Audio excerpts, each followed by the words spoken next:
Ce même jeune qui est habitué à avoir ces mêmes aides, tu lui proposes un travail, un service civique, comme ils le disent, à 400 et quelques euros. Vous pensez qu'il va préférer gratter les aides de la... Je pense plutôt qu'il va préférer gratter, comme ils le disent, les aides de la mission locale et travailler au black, dans son quartier. C'est clair. Bah... Je pense qu'il y a de ça aussi. Donc, ma question, c'est aussi pourquoi toutes les zones géographiques ne sont pas logées à la même enseigne? Je le répète encore, il y a quelques années, la situation que vivait Marseille, on l'a vécu aussi en Île-de-France il y a quelques temps, mais pourtant, ils ont tout fait pour améliorer les choses. Il y a des quartiers où c'est propre, où les familles ont été relogées dans des pavillons, où il n'y a plus cette misère, donc du coup, moins de délinquance. Pourquoi ils ne l'ont pas fait en Guadeloupe? Pourquoi ils ne l'ont pas fait à Marseille? Ce sont des villes qui, pour moi, sont totalement laissées à l'abandon. Mon ultime question, c'est est-ce qu'on veut qu'ils s'entretuent?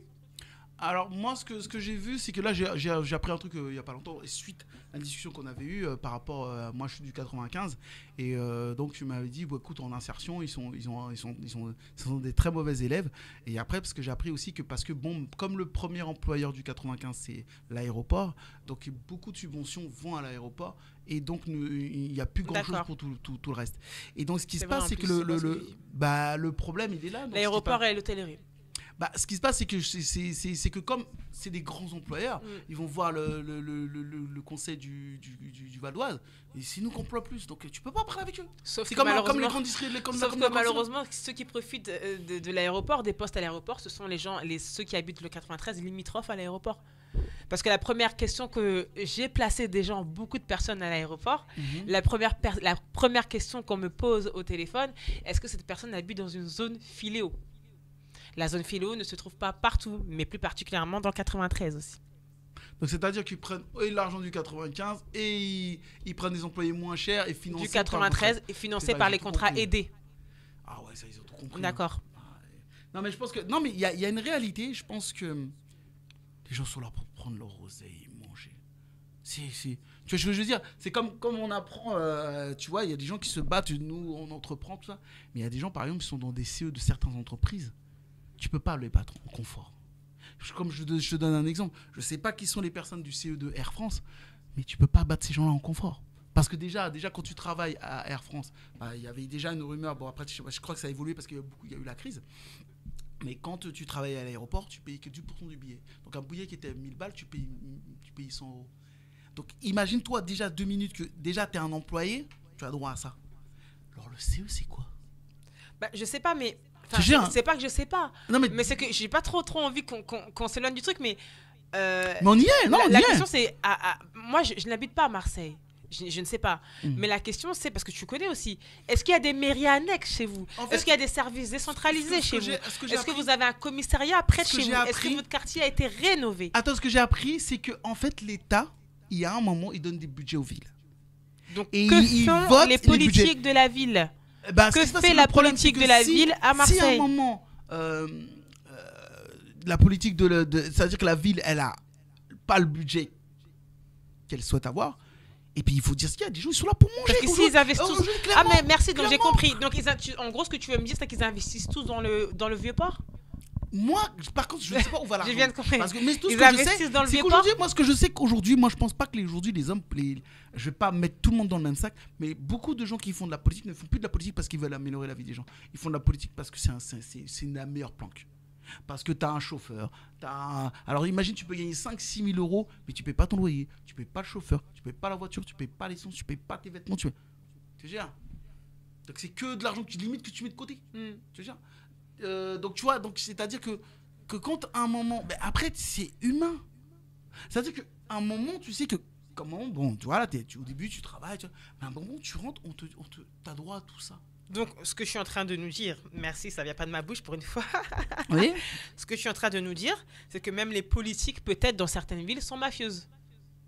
Ah ben moi, mais après, je vais pas employer le terme mafieux. Je dis que simplement un être humain à qui tu proposes autant de confort, là, beaucoup ne vont pas dire non.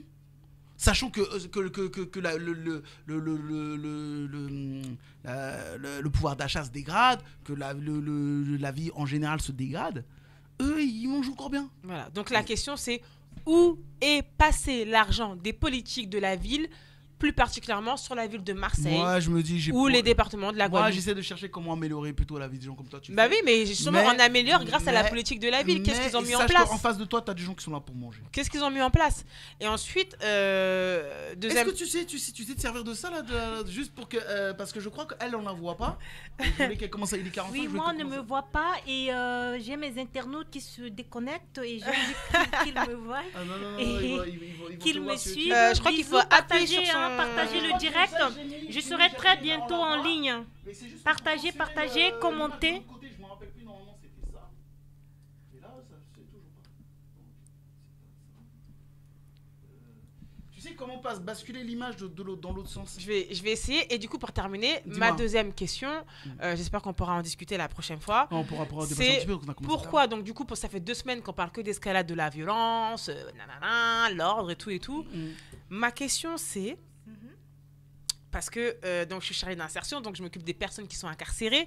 Je m'occupe aussi des jeunes filles en recherche d'emploi, des plus jeunes, des moins jeunes. J'ai vu plusieurs styles de situations.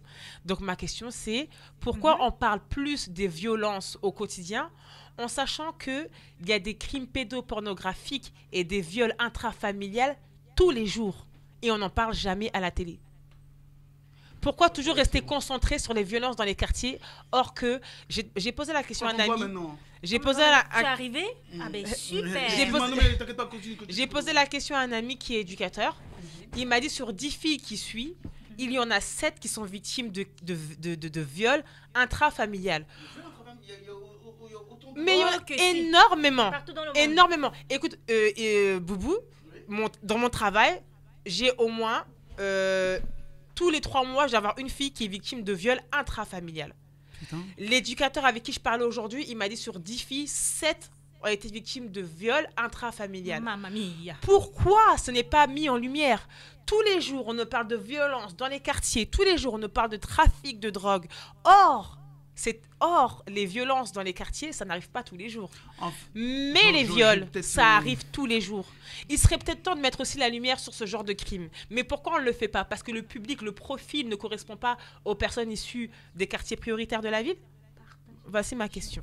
Parce que moi, je pense que c'est peut-être ça. Je pense qu'en fait, tu sais, comme il y a eu un moment, il y a commencé à avoir des histoires comme ça qui ont commencé à sortir. Et le problème, c'est que ça touchait pas les gens. Parce que ça va quand même toucher des personnes, je pense, voilà, très haut placées c'est comme aussi. la pédopornographie. C'est-à-dire que quand à un moment, on se rend compte qu'il y a beaucoup de gens qui sont dans des places, entre guillemets, d'hommes influents, qui sont là-dedans, bah, tu vas pas toucher ce secteur. Parce que tu vas devoir parler de ces gens-là. Tu sais, moi je me suis toujours rendu compte que voilà, quand on a accusé certaines personnes qui étaient vraiment là-dedans, il y avait des gens derrière qui étaient plus lourds et eux ils n'ont rien eu. Donc c'est une réalité. Après maintenant, on va essayer de faire les choses une par une. C'est-à-dire déjà s'occuper de ceux qui sont là. Et après je pense qu'à un moment tôt ou tard on arrivera à ça. Parce que si les médias ne veulent pas mettre la lumière sur ce type de problématique, mais tout le temps sur les quartiers et les problèmes de drogue, je veux bien que nous on le fasse, ce reportage. Il n'y a pas de souci. Ce qu'elle dit, c'est vrai. Lorsqu'on constate à la télé, on ne parle pas des violences, enfin des viols et autres. Par contre, sur les réseaux sociaux où on aborde énormément les sujets, vous allez voir des vidéos, des témoignages, des personnes qui luttent pour ça. Or, à la télévision, c'est effectivement... mais souvent aussi sur les réseaux sociaux, on constate que souvent des personnes haut placées sont, merci beaucoup Fafa, sont vraiment impliquées, souvent sont impliquées dans ces genres de pratiques. Peut-être pour ça. Bien sûr, moi je pense que c'est ça. Oui. Je pense que c'est ça. Donc, voilà, merci, ça sera tout pour moi. En tout cas, on peut applaudir. Merci. Et on terminera l'émission avec la chronique de Artois. Comment tu vas, Artois? Parce qu'on n'a même pas le temps de... Super bien, regarde-moi comment je me porte là. Tu es pétillante là. Yes. Tu es toujours pétillante, mais parce que franchement, en fait, quand je regarde les vidéos, t'as des sacrées coiffures. Hein. Franchement, t'as des sacrées coiffures. Parce que, tu veux dire sacré style dans l'ensemble? Dans l'ensemble, non mais... parce que après le style, c'est comme elle aussi. Il n'y a rien à dire sur votre look. Mais tes coiffures, ça veut dire qu'elles changent régulièrement. Ah bon? Et parce que la dernière fois, c'est ta montée comme ça. Et après, et donc, comme je revois les vidéos à chaque fois, je suis content parce que, quand même, on me dit toujours, les filles qui sont avec toi, elles sont fraîches quand même. Tu vois, donc, merci pour nous. Bah oui, mais merci pour nous. T'es pas obligé de passer comme ça, passe normal. Oui, c'est quoi ton délire? Mais tu me lâches aujourd'hui à l'antenne? D'accord, je compte sur ta présence. Hein. Très bien. Les amis internautes, partagez mon live là. Alors, je dis Fafa, autant pour moi. Oui, Chicken, oui, qu'est-ce qu'on fait aujourd'hui? dis-moi, bah, tu avais une chronique très intéressante à nous proposer. Ben, aujourd'hui, c'est toujours le massage, mais nous Oui. allons parler de la spiritualité.